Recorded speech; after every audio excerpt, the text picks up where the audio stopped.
The scene changes, and the next thing we see is the palace, where the patriarch is being informed that Rayon has defeated Martha.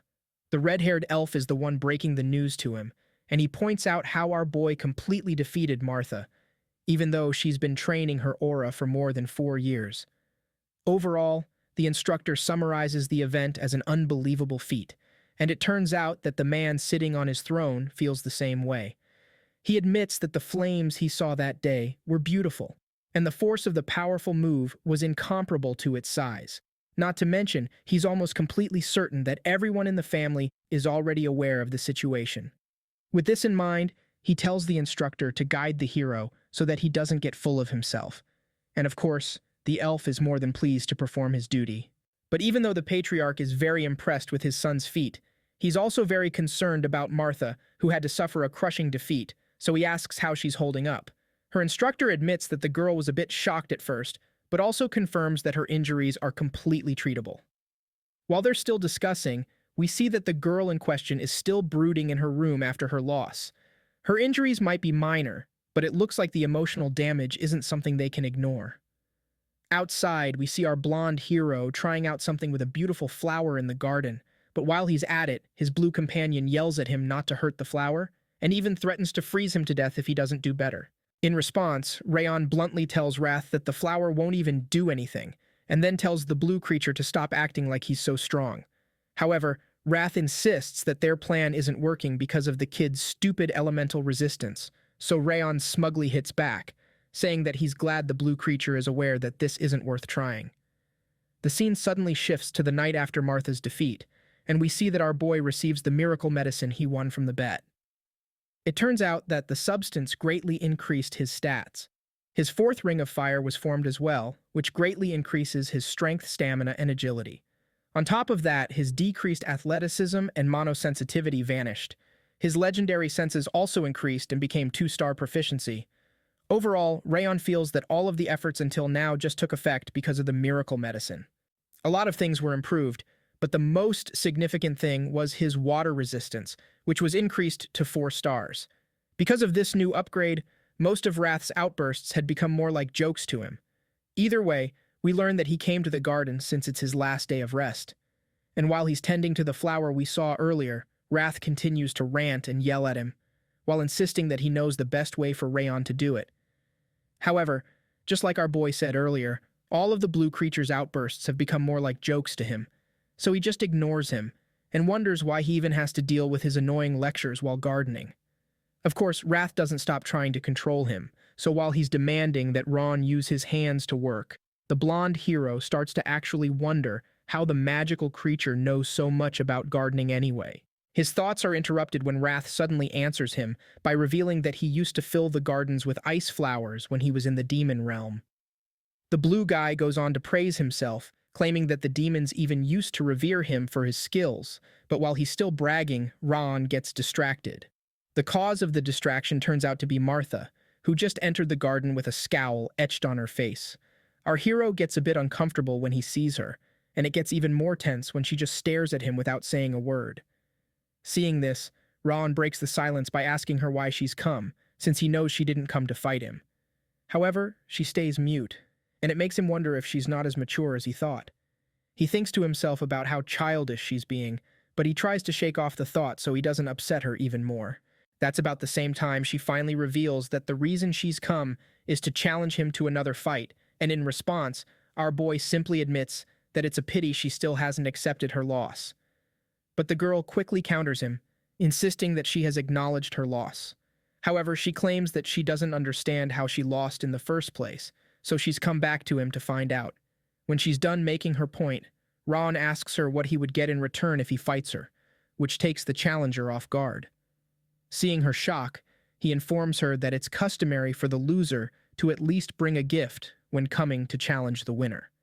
But while he's still trying to educate her, she cuts him off, stating that it's nonsense because it's not like he needs payment to fight her.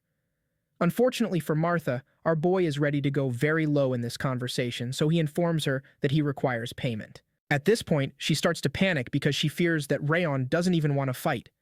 Desperate to get him riled up, she decides that stepping on the flowers would do the trick. So, She tauntingly tries to stomp on the flowers, but our boy simply reveals that he doesn't care about the plants. Bro claims that he doesn't even like flowers anyway, and says that he doesn't understand why most people adore them either. Martha is stunned when she hears him say this, and Rayon concludes his little confession by revealing that he's only gardening for his mom's sake. Seeing his nonchalance about the whole situation, the challenger gets pissed off. She hisses in annoyance and decides to spare the innocent flowers since she knows that destroying them would do her no good. Afterward, she sighs angrily and tells him that she's leaving before storming out of the garden. Just when Martha leaves the scene, Raon's mother appears, calling out to him and informing that she's been looking all over for him. The worried mother was wondering where he was, and our boy was kind of surprised to see her. However, that's not the main issue on ground at the moment, because it turns out that she saw Martha with him and has now become very curious about her son's friend. She's really excited to see Rayon finally hanging out with people his age, so she almost instantly concludes that Martha is a friend he made while training. Meanwhile, the girl in question, who hasn't completely left the garden, hears the voice and turns around to look at the person. She sees Ron's mother, and wonders if she's Sylvia Seacart, the person who left the family to chase after a man, and then came back to save her own child. Martha sees her as someone who acted out of courage for the sake of her own child, and while she's still thinking, the blonde woman in question approaches her. She notices the black hair of the girl she had seen earlier and expresses her happiness at finally getting to meet her. Ron, on the other hand, isn't so excited about the introduction, so he murmurs something about how nobody likes Martha and how they aren't really friends. Our boy tries to make his mom go inside, but she's just excited to meet her son's friend. She engages Martha in conversation, asking her if she got hurt during the duel. As you'd expect, the girl is taken aback by the mother's concern, but she manages to tell her that she's okay. Sylvia reveals that she was really worried and starts to smother the girl with affection, telling her that she didn't know Daniel brought up such a talented and beautiful child. And because of this, Martha starts to blush uncontrollably, not knowing how to react to the kindness. Either way, the woman finally asks her what brings her around, so the black-haired girl shyly reveals that she just had something to tell our hero. A very flustered Martha tries to cut the conversation short by claiming that she's done and wants to get going. But Ron's mother suddenly insists that she stay over and have a meal with them. This offer shocks the girl to her bones, and while she's still in a daze, Sylvia takes her hand and insists that she can't let her son's friend leave on an empty stomach. Of course, Martha tries to protest, but all of efforts prove futile, because the next thing we see is the two kids sitting at a table while Sylvia serves the food. Ron is utterly confused by his mother's politeness, and a bit embarrassed by the way she talks about the food he likes. When Sylvia sits at the table, she tries to make small talk with Martha. She confirms that the girl is a year older than Rayon, and then asks her if she had faced any troubles during training. The girl claims that she's fine in that department, so the lady goes on to talk about how the meat might be a bit tougher than she's used to. As a result, she asks Martha to chew well so she doesn't get indigestion, and the moment the girl hears this, she literally sees her mother and Sylvia for a brief moment. The flashback of Martha's childhood with her mother is brief, but it hits really hard. She continues to eat in silence, and by the time she's done with the meal, she thanks Sylvia for having her. The kind lady reveals that she's glad Martha enjoyed the meal, and then she asks the girl to be nice to Rayon going forward. Meanwhile, the son in question is standing a few meters away in utter confusion because has no idea why the hell Martha is also acting so nice all of a sudden. It makes him wonder if she ate something bad, and Wrath, who's just as confused as him, suggests that it might be a possibility.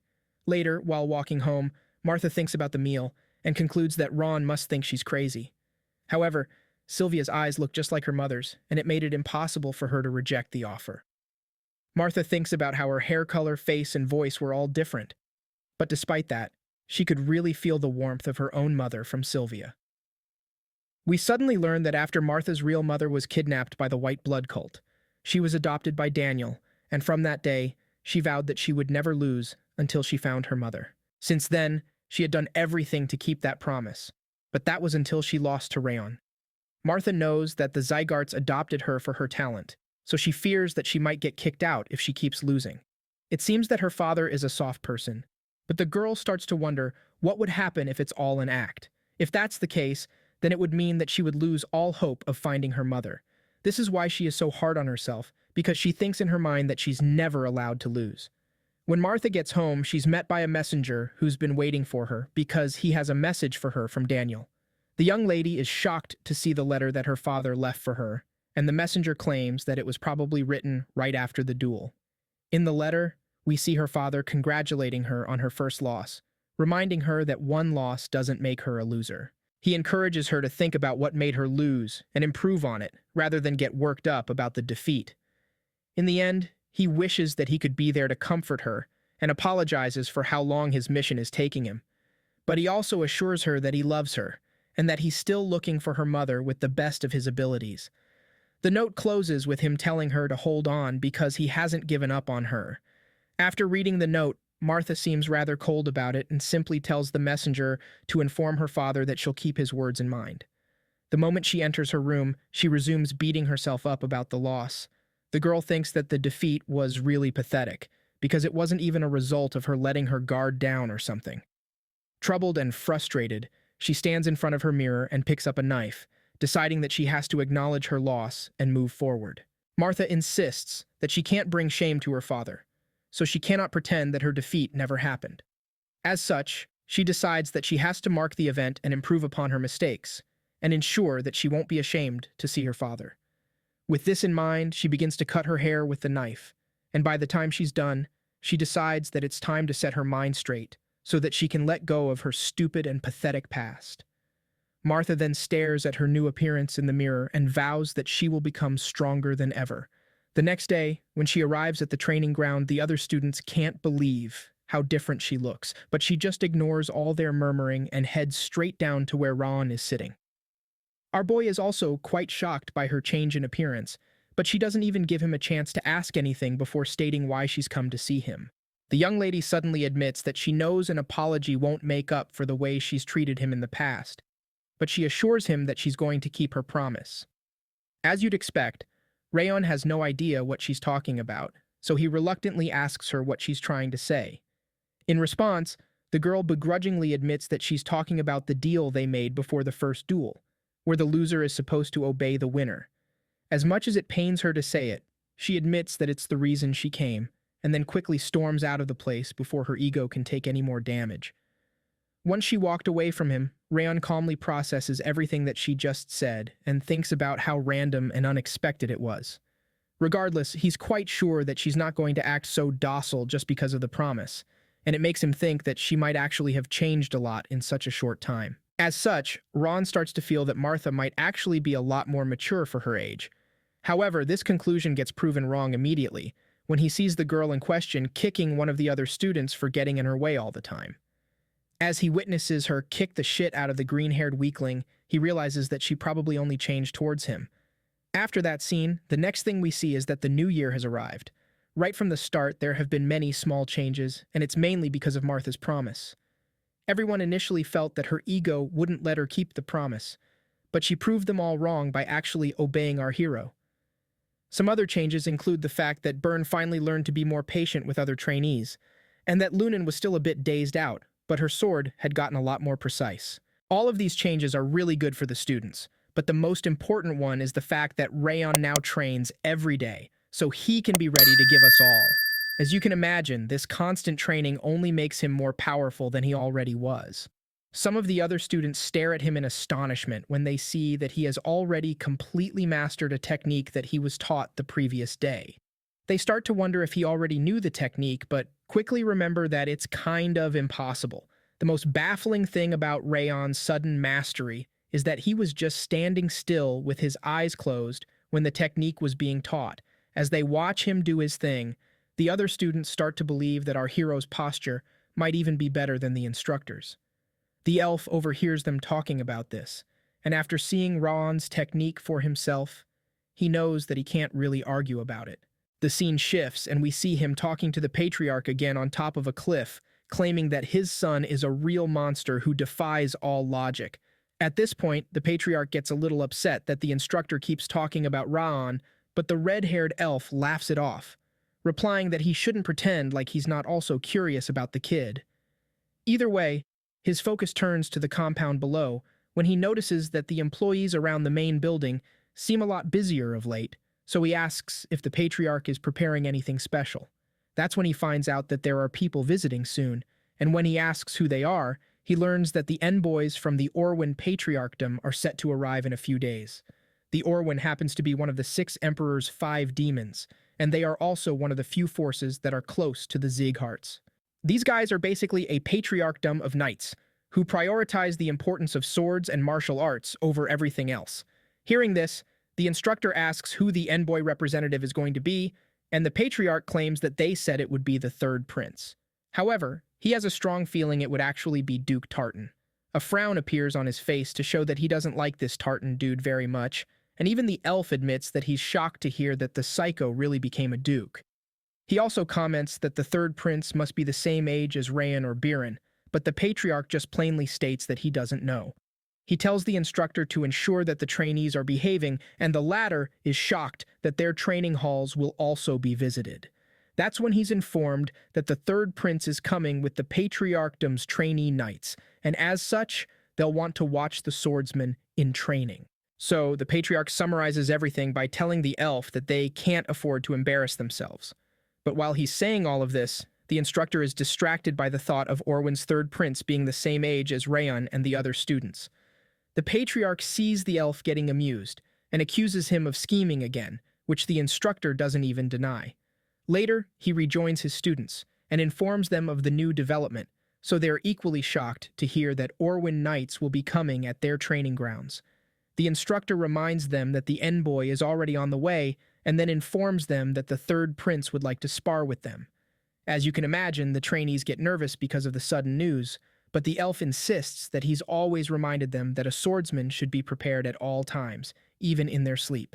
The nervous students recall that the visitors were supposed to go to the 6th training hall, so they wonder why they want to visit them now. In a flashback scene, we see that the elf was actually the one who went to invite the Orwyn people to come see the 5th training hall. In the present, he pretends not to know what caused the sudden change, and encourages them to look at each other before inviting the visitors inside. As the blonde prince and his knights enter the training hall, the instructor welcomes them and introduces them as the Orwyn Patriarchum's prize knights in training. The blue-eyed prince greets the teacher and introduces himself as Greer to Orwyn. Meanwhile, Rayon observes the prince carefully and admits that he's certainly strong for his age, because even at first glance, he can tell that he's the strongest among the other knights in training. Just then, like every forward and overconfident teacher, the instructor calls out to Rayon and asks him if he's also scared to duel with the prince. Of course, our boy thinks carefully about his answer so he doesn't end up embarrassing himself. In his mind, he admits that it would be nice to practice the footstep technique he just learned, as well as connect his sword skills, so after thinking deeply, he replies that he would like to train with the visitors. The elf immediately concludes that Rayon spoke for the whole class, so he decides that both sides have agreed and proceeds to tell his students that they need to pick 20 from their side. He asks each of his trainees to lock who they would like to duel against, and as if the pressure wasn't already enough, he informs them that he's bet his entire month's salary on them winning against the visitors. The students are horrified to hear this, especially since he tells them that he'll put them through hell if they lose. A while later, we see that Rayon has helped the students to pick out the best 20 among themselves and tells them to look closely at the opponent's hands. That's when the students realize that the Orwyn Knights are shaking too. Our boy tells his team that even though the visitors have handsome armor and confident posture, they're still trainees like the rest of them who can't help but get nervous about a duel. Rayon continues his pep talk, assuring the students that the intensity of their training is in no way less than that of the 6 emperors or 5 demons. He pumps them up, reminding them that the blood and sweat they've shed training until this day has been worth it, and encouraging them to do their best and not get nervous. With high spirits and a lot more confidence, they acknowledge his words, so Ron decides that he'll be picking the order in which they go in. This blonde-haired mini-commander knows that the first fighter is an important factor in increasing the spirit of others, so he decides that it must be someone strong. With this in mind, he calls Martha and asks her if she can do it. But before he finishes talking, the girl starts walking to the arena, confidently assuring him that she'll end it quickly. Martha asks everyone to gather around the center to watch, and as she takes the stage, the other students are horrified to see the huge opponent she'll be going up against. They start to wonder if these knight trainees are even the same age as them, and fear that even Martha might not be able to win. The Orwyn knight in training introduces himself as Tars, and compliments her body for being so well trained, even though it's not fully matured. He then admits that he's looking forward to their duel. But while the other students worry about how the fight would go, Martha is so confident in her victory that she tells Tars to stop acting polite and just start the fight. Our girl is as feisty as ever, and it looks like she'll finally have a chance to redeem her character in this story. I've enjoyed her character development so far, and I'm now looking forward to seeing what the Orwin's third prince is going to be like. Will he end up being a stuck-up and prideful character, or will he actually have a positive attitude towards our hero?